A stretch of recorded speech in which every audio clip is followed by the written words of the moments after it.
Welcome to the Snackscast, where we sit down with the teams behind the teams and find out what it takes to grow the game.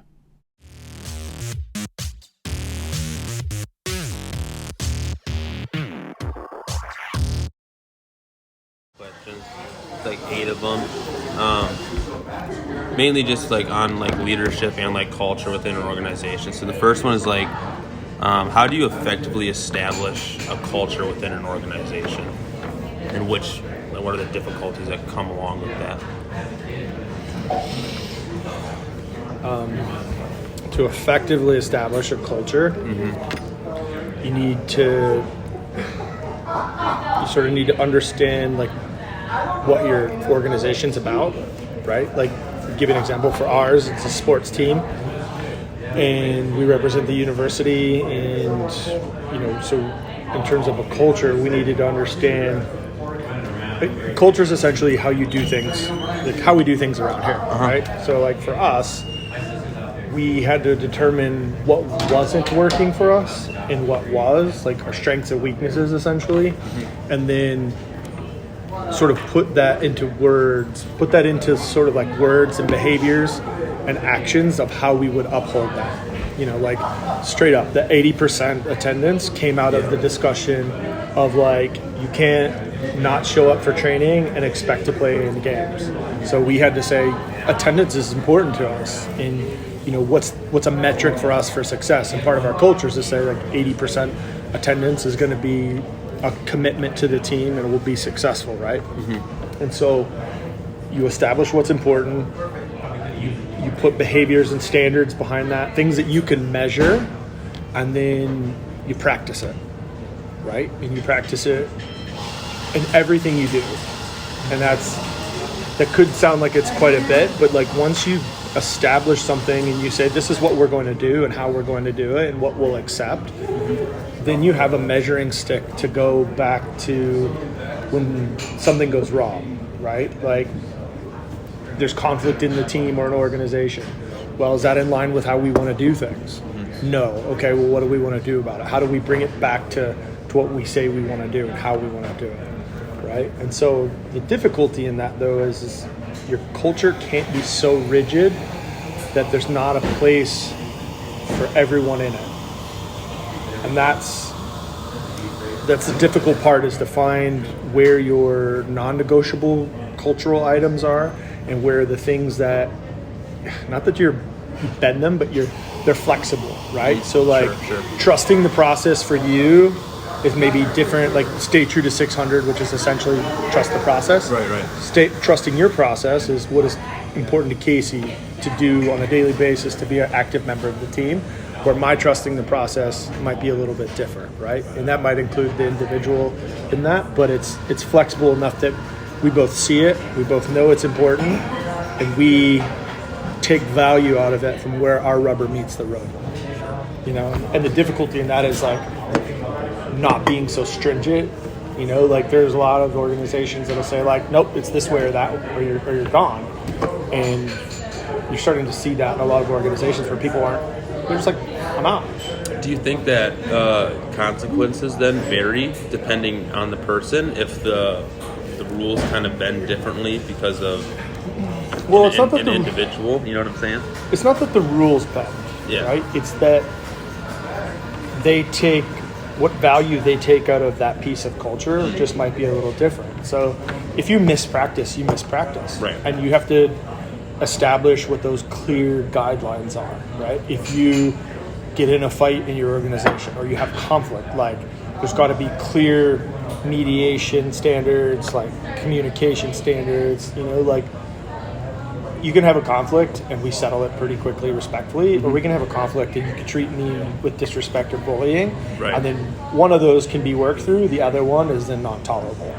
And it's a non-negotiable, right? Like you have to have respect and stuff and everything. So it's like the rules don't necessarily bend, but like within your culture, people find their value in each piece. Sure. And then through that, you can say, these are the things that we're going to do and we're going to accept and we're not going to accept. Yeah.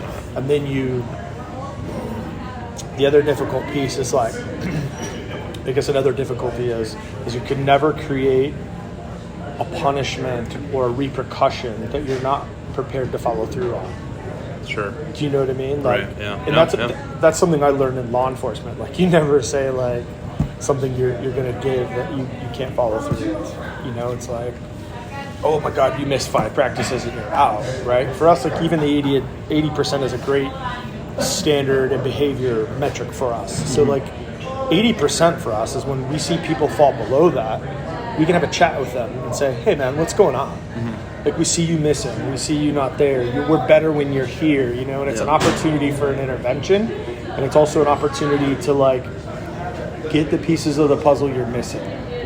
You know, like some guys may just be struggling with school. Some guys might be figuring things out, you know. Some guys might be hurt and they don't want to tell you, but like the metric and the behavior and then the standard that you keep from that, like will get you to the right detail and get you to either support that person or make it okay for them to part ways or take time off or do whatever they got to do. Okay. Yeah, that makes sense.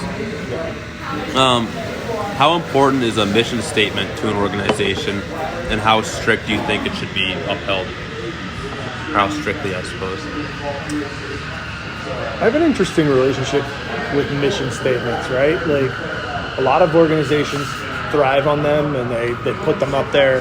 You know, Johnson & Johnson's a company that's had a really good mission statement for a long time, and they live it.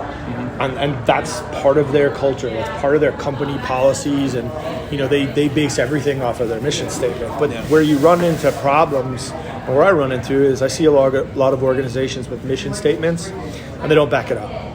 You know, like they say it's a great place to work, or this is our mission of helping people. But then when you look at their behaviors and their actions, they're not meeting the mission statement. So it's like you either need to change your behaviors and meet the mission statement, or change your mission statement to be honest with what you're doing. Yeah.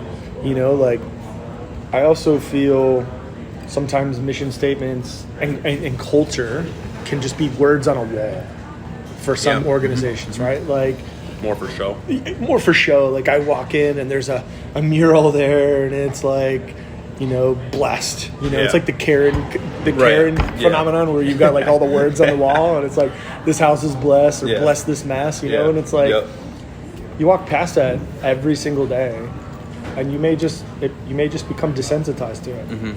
You know, like I think we've done a good job of like building our culture, everybody finding a piece in it that they connect to on some level, whether you connect to all of it, a part of it, half of it. Like there's something in there for everyone, and it's not something we walk past and don't think about. It's something every time we get together or any time that we talk about team stuff or even the humans that are in there is like we measure ourselves against that. And it's pretty fun to see, pretty special to watch coaches and players and family members like really embody what we do. Like the empty the tank sticker, like I made those little stickers and like the parents are now like competing to see who can earn one. And it was never meant to go outside of the team, but like they earned it. Yeah. You know, they're part of the community, they're part of the team. So, and our culture is now spreading.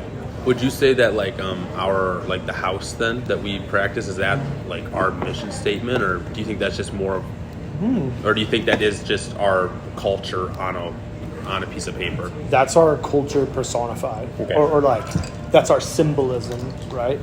The house is a symbol. The words are meant to be a symbol. It's our iconography. Okay. You know, the M is in the middle because we're from Minnesota, and the sort of the floors have symbolism. The ground floor is our values, how we want to play the game, how we want to live. You know, the middle floor, the first floor is like the behaviors we're going to do to keep those values in view. You know, like hold each other accountable, be a good teammate, love your rugby. You know, those things they're things we live every day, like coming into practice and having fun. That's how you embody loving in rugby. You know, and competing and pushing each other, that's holding each other accountable. You know, and then you get to the top floor, right, that peak, and it's an apex, and everything sort of, those are our overarching goals that we see as if we're doing those and meeting those, that the program will be successful. So there's no like actual mission statement.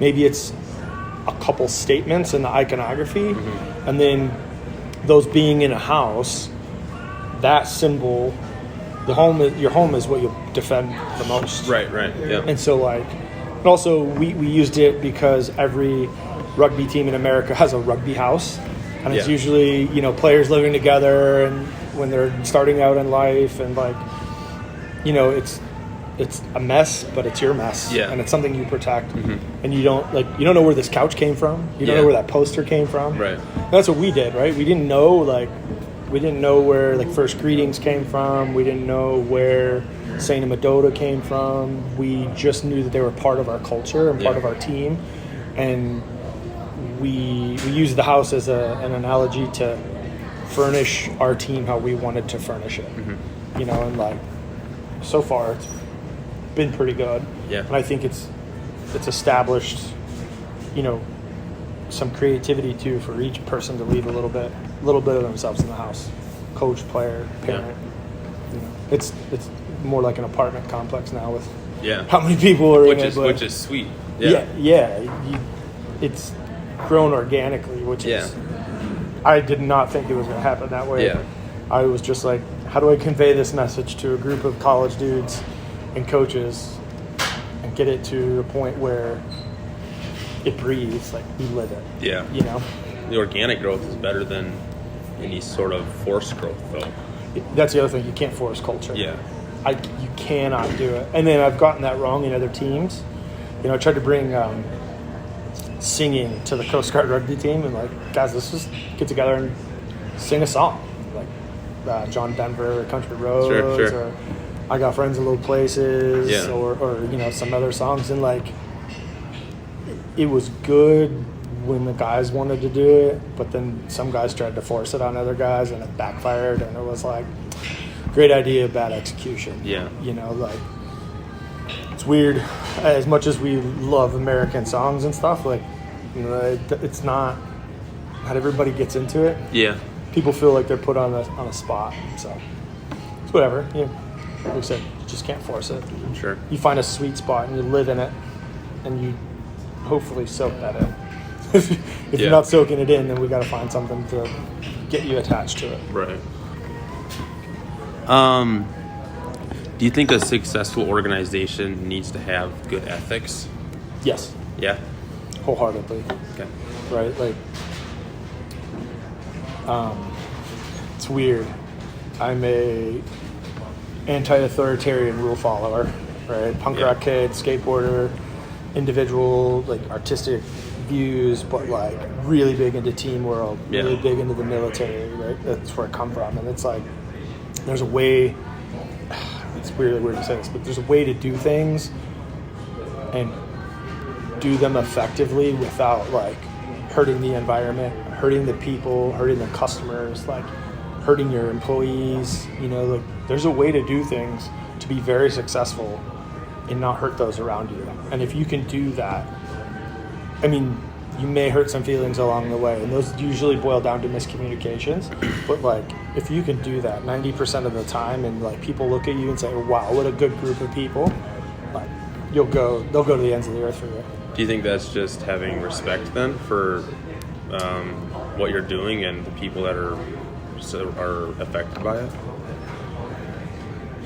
Yeah, respect, care, empathy, vulnerability, you know, like all the things that go into like being a human. That's ethics, right? Like treat a human like a human, and they will buy into what you're doing. And like if you're thinking of business, they'll be your customer for life. Right. Do you know what I mean? They're like the people who come and get a cup of coffee at this shop every day because they've been treated well. Yeah. You know, if you came in and the person behind the counter was a jerk, yeah, true, they're never going to come back. Right. You know, and ethics is like that. Do things within the letter of the law, and do things and treat others how you'd want to be treated, and you know, see people for who they are, and then there's no telling what you can do. Right. If you're unethical, people will find you out pretty quick. You know, and then that's when the reviews are bad for business, or like teams get a reputation, or you know, bosses become like not that favorite boss Yeah, or a yeah. boss they don't want to work for, you know, like Slippery slope, I suppose. totally, Yeah. totally is. And it's interesting you say that, a slippery slope, because like, and I learned this in the military is, we used to say, 1 oh shit outdoes 4 attaboys any day of the week. Yeah. You know, like you slip up once and people will call you on it, or they'll like take you to task, and it's hard to come back from that. Mm-hmm. So if like you live an ethical life, you live an ethical business practice or coaching practice or teaching or whatever you're doing, and you just do that consistently, like you'll never have a problem. If you don't, you have major problems. Yeah, I suppose. Yeah. No, that makes sense. In your opinion, what makes a good leader? Kind of loaded, but important. I think it's super important, and I think it's something we don't get to work on all that much these days. Either through corporate structure or, you know, something in my eyes, sorry. Or like, people are telling you to have so much experience when you come into an entry-level job, and it's like, Yeah. how do you get that? Yeah, right. You know, right. and it's like, traits for a good leader, I think empathy is having an empathetic leader, like understanding where your folks have come from and like what they're going to be doing for you as a leader, right? Whether that's at work or playing or, you know, however you want to see it. Yeah, that's kind of part of the next question too. It's like a servant leadership. How like important is that? Like the leader being within the organization and not so much being like looked at as higher than them. You know what I'm saying? Yeah, the difference between personal power and positional power, right? Like clearly there's positional power. Right. Military is a good example of that, right? Excellent. Yeah. So like, but to hold positional and personal power really is a special place to be. It's really hard to do sometimes, because sometimes you have to make very tough decisions, and I get in trouble, not in trouble, but it pains me a lot because I'm very an empathetic leader. I, you know, express my vulnerability. I'm benevolent. Like I don't know everything, so but I'll tell you if I don't know it, right? Yeah. I'll go find it. But Yeah. like my emotions are really tied to the groups and the teams and the businesses I work for and work in, and that has in the past been hard for me to make decisions. And then when I struggled to make decisions and I sort of changed some views and have spent some time in high performing environments where it's cutthroat, and then you adopt that cutthroat sort of persona, people don't recognize you because you're like, you've got to be the boss. Yeah. So, but it's not that big of a spectrum. It's somewhere in the middle is where a good leader sits, right? Like having the respect, the empathy, the vulnerability, the benevolence to like work alongside your folks and then say, okay, you got this, you take it, and then giving them license to operate, you know, giving them room to breathe, room to fail, room to succeed, and then being there to be a safety net when they need to be caught, right? Like, I look at it as a safety net rather than a punishment these days, because the more people fear punishment, the less likely they are to go above and beyond, if that makes sense. No, yeah, right? Most yeah. people, if you don't do this, you're going to get in trouble. If you miss a deadline, you're fired. Like, they're only going to do enough to hit the deadline. Right. And they're only going to do enough in that project that meets the bare minimums. Yeah. You know, but if like you allow a little bit of room, you know, maybe your deadline's 2 days early, and then that gives you 2 days to do whatever, and then you work out the ideas with them. They may do something a little extra, or a moment of creativity will happen.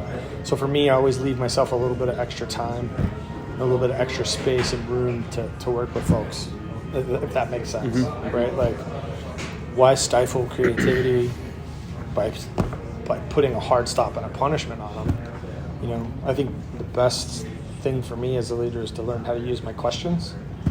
You know, like, what would you do different in this situation? Yeah. Or if you're looking at this from an outside perspective, what interests you, or what doesn't interest you? And that's helped out a lot too. I will say, you as a leader, I remember telling Andy and J-Rob this, like, after my first practice, like, they gave me a ride home. You do an excellent job at everything you just said. It's like there obviously is a power thing. You have more power than the players. However, it's like, that's only in the sense that you have the final say. everything else underneath that is very wide open, where you let us, talk and help decide things. Do you know what I'm saying? Well, it's a creative process. Right. I hold experience, right? I don't want to say it's power. I hold the experience, and I get paid to do my job, right? So like, although it's not much, but I do get paid to do it, and I want to do a good job. So I do take that responsibility on of the final say for selections or whatever will come down to me, because if the results aren't there ultimately, like, I'm the one that's going to have to change.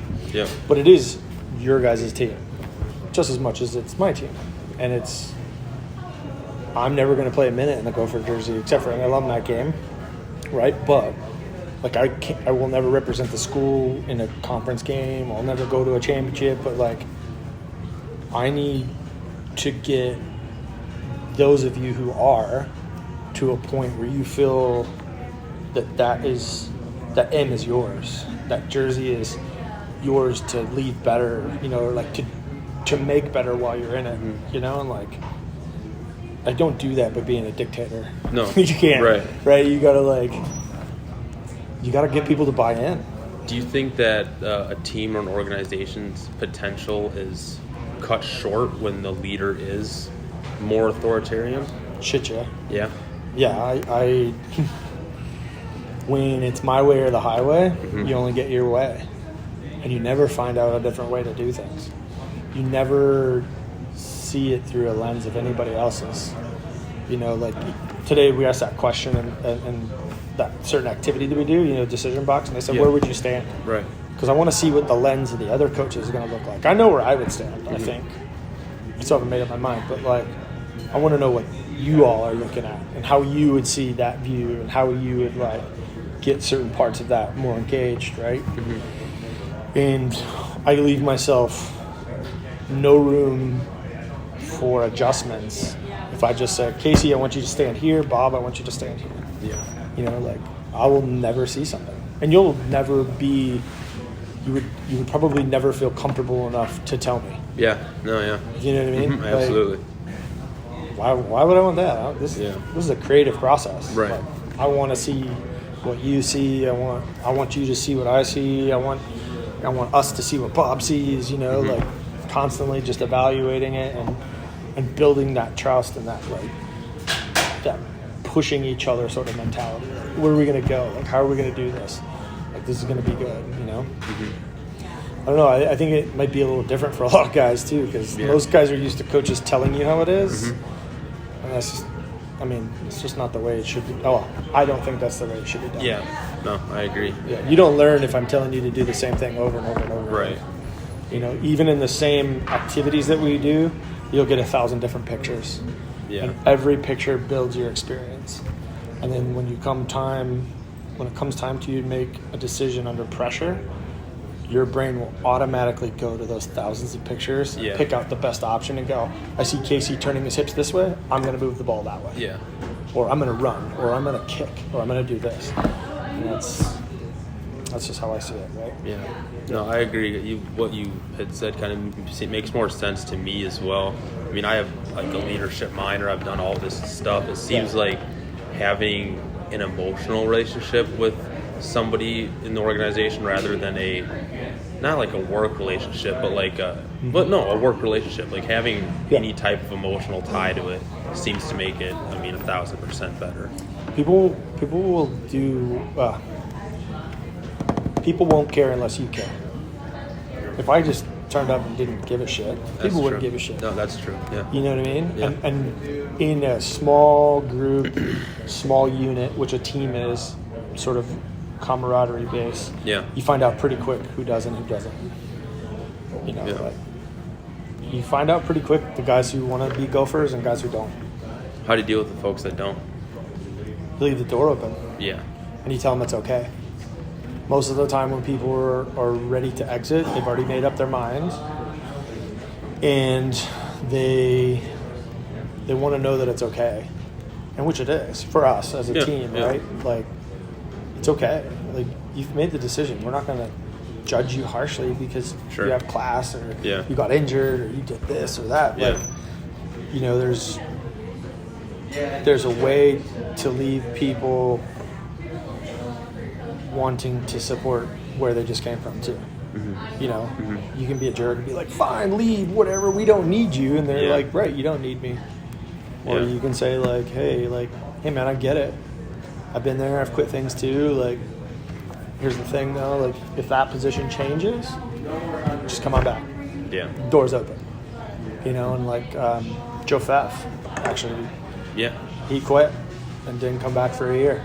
And then he came back and look at where that guy sits in our team. Do you know what I mean? So important. He's a crucial piece of what we do. Yeah. You know, and like you had to recognize. We also have to recognize people too, right? Part of being a good leader is you got to acknowledge them.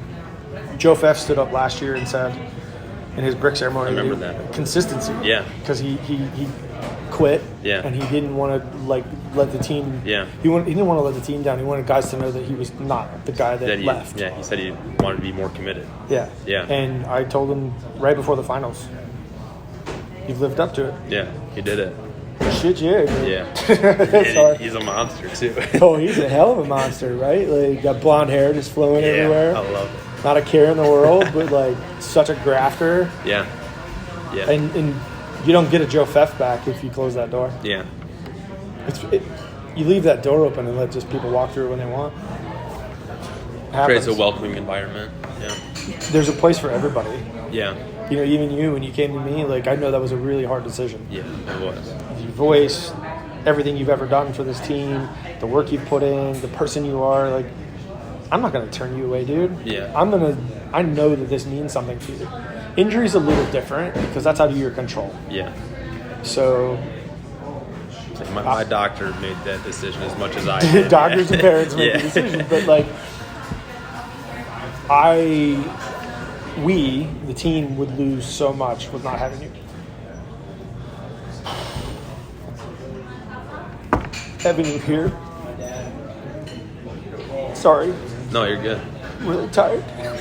No, in our case, I just recognize the human you are and where you sit in our culture and where you sit in our team, and like, hell yeah, I'd have you as a coach any fucking day. Yeah. I teach you whatever I know just to like keep you there yelling Russ at 7:30. You know, like, and I know that at the end of the day, if I let you walk out the door injured, you're not part of whatever we done, and you're gonna feel disconnected. Yeah. But this is your team, bro. Like, you got cut short, like not on your own conveyance. Yeah. It was something else. It was out of your control. So yeah, that's where injuries are tough. Yeah.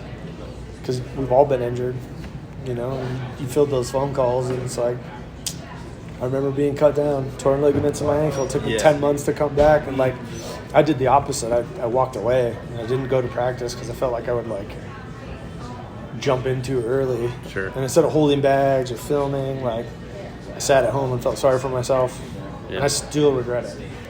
So, yeah, that's the old man in me. Don't regret it. Don't do what I did. That's every old guy ever. That's classic.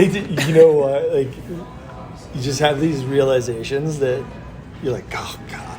All the veterans that have ever told me anything, it's all true. I feel so stupid talking to my sister. She's trying to make her college decision right now.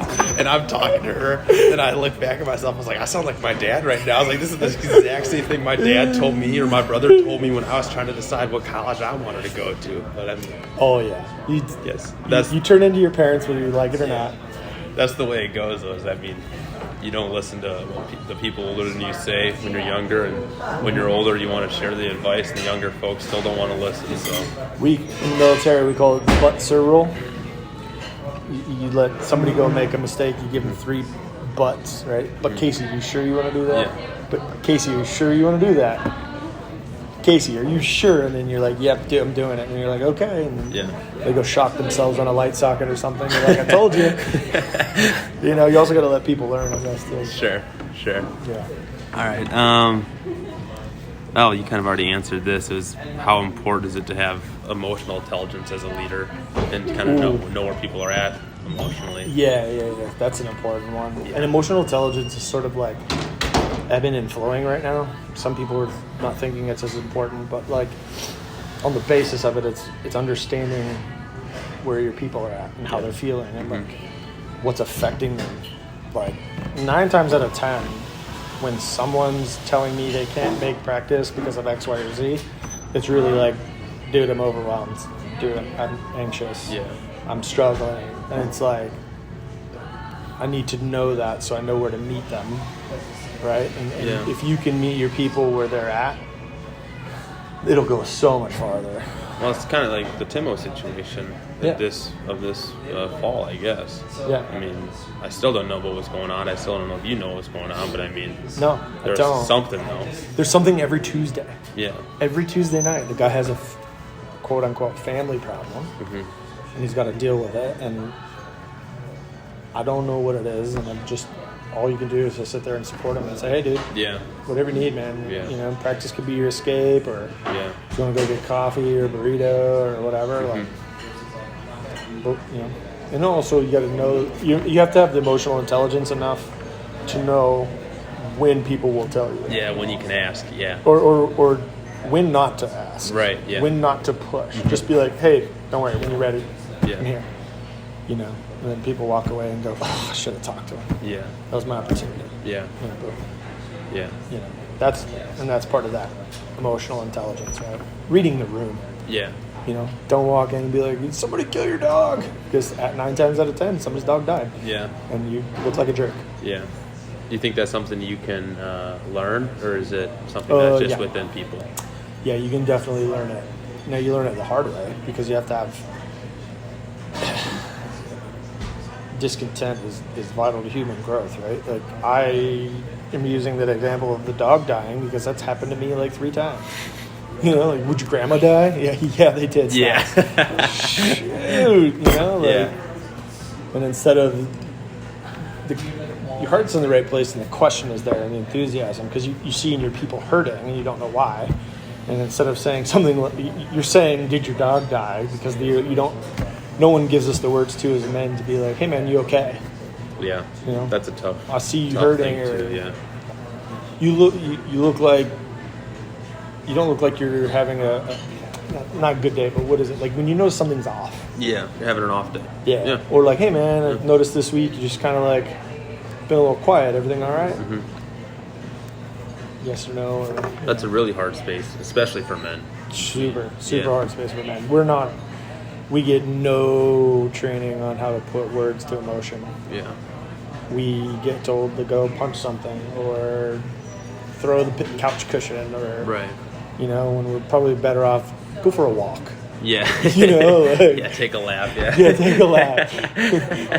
Go, you know, or like ball your fists out. I get in trouble for that all the time. I still do that when I'm really frustrated. I just like, you know, and it's because I've let myself get past the point of frustration where I don't have the words. Like I know the words, but I can't say them without using 4-letter words in between them. Sure. But yeah, I wish it's something we could all get. Like, it's one of the old man things that I try to tell you guys is like, put words to emotion and embrace your emotion. Yeah. If you're sad, you're sad. Yeah. It's okay.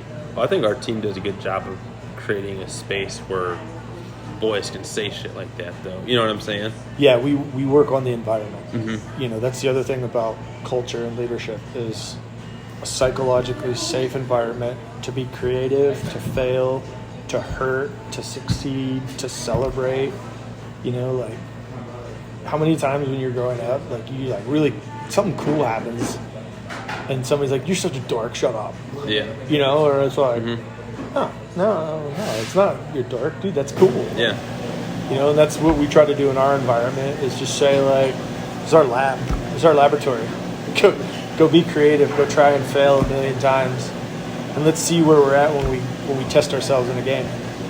And it's been pretty good. And the last brick ceremony we had, Jimmy, who hadn't seen the other ones, came to me and was like, wow, this is really impressive. I don't think you realize you just had 40, 19 to 25-year-old men talking about how they feel about this team and how they feel about themselves. And getting emotional about it, too. Yeah, and expressing emotion. And I was like, well, it's normal for us, but I guess it's not normal for you. But, And there was a string at the end of that where it was heavy. There was like 4 people that cried like in a row or something like that. Yeah, some guys were really struggling. Yeah. Jake Anderson had known he was going to transfer for like 3 weeks, and he told me, and I was like, dude, it's okay.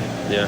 And he, good kid from a rural town, Really good kid, small yeah. town, didn't quite, the school was just too big. It's hard to move to a big city like that, especially for somebody like that. Yeah, and he had struggled with some anxiety and some other stuff. And, Yeah. you know, the pandemic didn't help that at all. Not at all. Yeah. But he absolutely loves the rugby team. Yeah. Probably was, if it wasn't for rugby, he would have left last year. Yeah.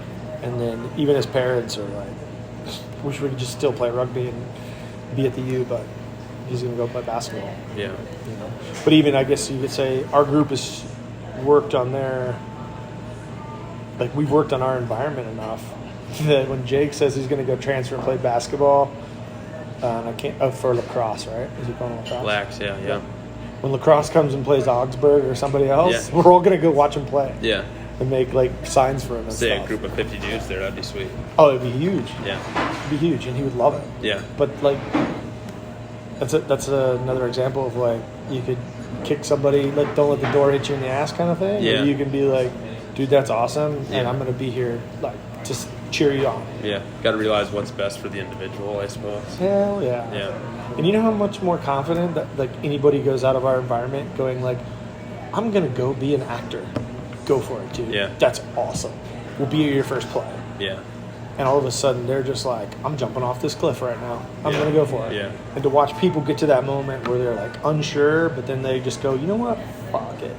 And they go for it is like, Yeah. And you got a group of 40 That- or 50 dudes behind you, like supporting it. I get 40 or 50 dudes doing that. And women, right? Because we have our staff too. Yeah. Yeah. Like, I have 50 of you that I get to watch you do that all the time. Yeah. Put you in uncomfortable spots and support you enough that you feel cared about and challenge you enough that you need to like step off a cliff from time to time. It's better than any drug or alcohol in the world to watch people live up to potential. Like, oh wow, it's amazing. I'll do it for the rest of my life. Yeah. Just watching people grow and perform. Like, go do it. You know, like Ryan's been our social media manager for a year and a half now. Yeah. Every time she's brought me up something she wants to do, I've just said, full send. Go for it. Be wild, be creative. Don't be like everybody else. Yeah. And she's like, big eye, like, what? Really? Like, yeah, really. Do it. I don't care. As long as you're not like using slang or slur words or doing something stupid. I don't know. Like, as long as it's not cutting down our organization in any way. Yeah. Yeah. yeah. Why not? Why not let people run? Yeah. Okay. How do you deal with people that are holding back other people in an organization or a team? Yeah, that's a good question. Because we talked about in class that like there's like a 10-80-10, like 10%, like there's the top 10% that are like the Russes and like the cameos that have been there. I mean, that do everything you need them to do. Yeah. Then there's the 80% that are, you know, maybe new and still kind of coming into it, that are doing exactly what they're supposed to do, but maybe not They don't quite like understand going it. past it, right? Yeah. But then there's like the bottom 10% that are, you're not, I mean, the people that you would fire in a job scenario. Yeah. So And how do you deal with them and get them out of that 10? there's a couple ways to look at this. First is you have to have a model for people to go from 0 to 100 in your organization. For us, we have, and we're actually going to talk about this on Wednesday because we have never verbalized this, but amongst like Bob and Oko and AJ and I, and now Paul, is we have a learn, grow, lead model, right? So your first year or two, you spend time learning, failing, learning what like how we do things as a team, like learning how to like take your individuality and bring it into this team environment and adding credibility, adding strength and growing. And then you grow, right? Like you're going to have times where you fail and you fall and you're going to put like what you do against the team culture and the team's going to either prop you up or say like, no, dude, we need you to adjust. And then by the time you're either a junior or senior, you're leading, right? Like your voice is, everybody's voice is important all the time because we want people to risk putting their voice out there. But the Russells, the Cambios, the Elijahs, the Andys, right? All those guys didn't start. Like, it's probably really easy for us to look at them and be like, wow, they're so polished. Yeah. But, like, Andy almost quit my first year. Really? Yeah, he was. It was rumored he was going to go to Metropolis and go because he wanted to play higher level rugby. And I just went to him and I said, I heard you're going to go over, but I feel like you're a big part of this team, and I think you probably would regret not finishing your university career with the Gophers. And he was like, no, I ain't leaving. And then, you know, Andy learned over a couple years. Like, we had to have a lot of heart-to-hearts about, like, his delivery of messaging and stuff. And same with Elijah, right? Like, we needed him to speak more, right? He was less about his delivery and more about just delivering. Yeah. You know, Jonah Bacon. Holy shit, right? Like, all these guys in 2019 to last year, the leaders you saw last year started 2018, 2019. And they stood up and fell, stood up and fell, stood up and fell, ran and fell, jumped and fell, until I'm standing competently and confidently, and I'm the voice of the team. You know, and that's where everybody's going to get to that point. You notice we don't have, I mean, Russ is the captain on the field, but we don't have one captain. Yeah. We have a group of leaders, you know, that, you know, even, you know, Ben Kane. For sure, yeah. He was a little sniveling little freshman from Minnetonka when he first came out. You know, wasn't sure if he was going to play, and then he just flipped. And by the time he was a junior, he's like my consultant. He's the guy I call when it's like, hey bro, like, am I being fair on this? Yeah, coach, you're being fine. Or no, you're not being fair, let's change it. Okay, sweet, whatever. And so the young guys, you've got to know that model exists. Yeah. Which we're doing a much better job of now, front loading stuff. And then you talk about sort of the percentages, right?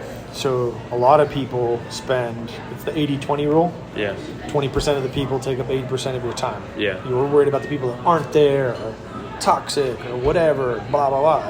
And I realized a while ago that you need to flip that. Because the 80% that are standing there in front of you and are up at 6 a.m. and like are looking for leadership, looking for guidance, those are the people that deserve 80% of your time. Do you spend the other 20%? Hey man, you owe me a phone call. Hey man, you didn't text. Or like, you know, I see you being too individualistic. You know, those are the 20%. And how you deal with that, right? Like, you don't accept it. You get what you accept. Yeah. Behaviors, standards, actions. You know, and like some guys did enough to be part of the team. You know, like Waller, great player, never really showed up in the big games where we needed him to, and like kind of did his own thing, but he was always there just enough, came to practice, put in the effort that he needed to, that we didn't have to like deal with him, like cut him. But there were times where it was like, dude, like, you know, treat people a little bit differently, you know, or other guys that come in, or I don't know, 6 a.m.s also like kind of cut people out that would be dickheads. Yeah. You Yeah, know? no, yeah. You know, That's what it's interesting, because we talked about that on the ride to, I want to say, Iowa State. It was me and Russ, and maybe Davis was in the car too, and they said like the quality of, I don't want to say the quality of person, but the quality of person that used to show up when you guys practiced at night versus like when you guys switched to 6 a.m. They said is like, it basically just cut out like people that don't give a shit. I mean, if you care, you'll wake up at an uncomfortable time to do it. Oh yeah. Yeah. Yeah. You get the people that want to be Gophers. And that's the pitch, right? That's the best recruiting pitch in the world. Yeah. I can't give any kids a scholarship. I have no admissions pool whatsoever. I don't even know if they apply or not. Yeah. But when we're talking to young kids, and they're like, "Oh, we're really interested in the program. We just want an opportunity." And I said, the opportunity here is we want guys who want to be Gophers. We want guys who want to get up at 6 a.m., who want to like do polar plunge and jump in a freezing lake and raise money for Special Olympics. Like, we want people that want to be part of something that's bigger than themselves. And no one to a person is going to tell you, no, I don't want to do that. Yeah. And if they do, they're the ones that just don't come. Yeah. And then you don't have to worry about it. Yeah. You know, and it kind of goes back to, you know, dealing with folks, sort of goes back to the emotional intelligence piece too. like if someone's turned to a toxic contributor in the group, you'll know pretty quick that maybe there's something else. You know, and that's why I spend a lot of time connecting. Text message here, Instagram, Facebook message here, you know, comment there, like, hey man, how's it going? Like all that stuff. It all plays into that, like knowing the climate, knowing the temperature of the room, and knowing if like guys need a minute or guys are ready to be pushed a little further or whatever. You know. But yeah, the time change definitely cut a lot of that out too for us. If you'd have told me 3 years ago that at 6 a.m. practice we'd have 50 people just mobbing through the dome, and like feeling like that's our space and our time, like I would have told you you're crazy. You know? But then like it's pretty cool to see, like, what was it, last week when the ROTC kids came in and they had half the field? Yeah. I felt so violated. And you could see the looks on other people's face, just like looking over, like, what are these people doing in our space? Right. This is our environment. Right. It was somewhat like that. Guys walked in, they were like a spectacle. Like, oh my God, like it's like a Yeti walked in into the room. Yeah. And then lastly, it's like, how do you think a leader should handle conflict within a team or organization? Like when it occurs, do you let them duke it out on their own, or do you put your hat in when you have to, or like conflict between people in the team? Conflict between two players, conflict between you and a player. I mean, conflict between don't get involved unless you're asked. Coaches. Amongst team members. It's good to know. You always want to know the temperature of the room, right? Sure. Yeah. You know, like you also want to know when there's a disturbance in the force. Sure. You know, especially in a high-performing environment where you're just looking to create a loose, light, flow state type atmosphere. If you got conflict, it turns out pretty quick. I've had to work a lot on my conflict resolution skills. I'm the hold on to the anchor till it goes to the bottom of the ocean kind of guy at times, and I like to get a feel if like my thoughts are validated, or if like I'm being fair in a response that I'm crafting. And so I will, like Jonah and Ben I used to lean on them quite a bit, and Jonah was like, Snacks, like, dude, you just need to talk to people. And it's like, okay, you're right, you know. And like Alex and I have actually had to learn to communicate much more effectively over the last 3 years, because it was more enthusiasm management with Alex, right?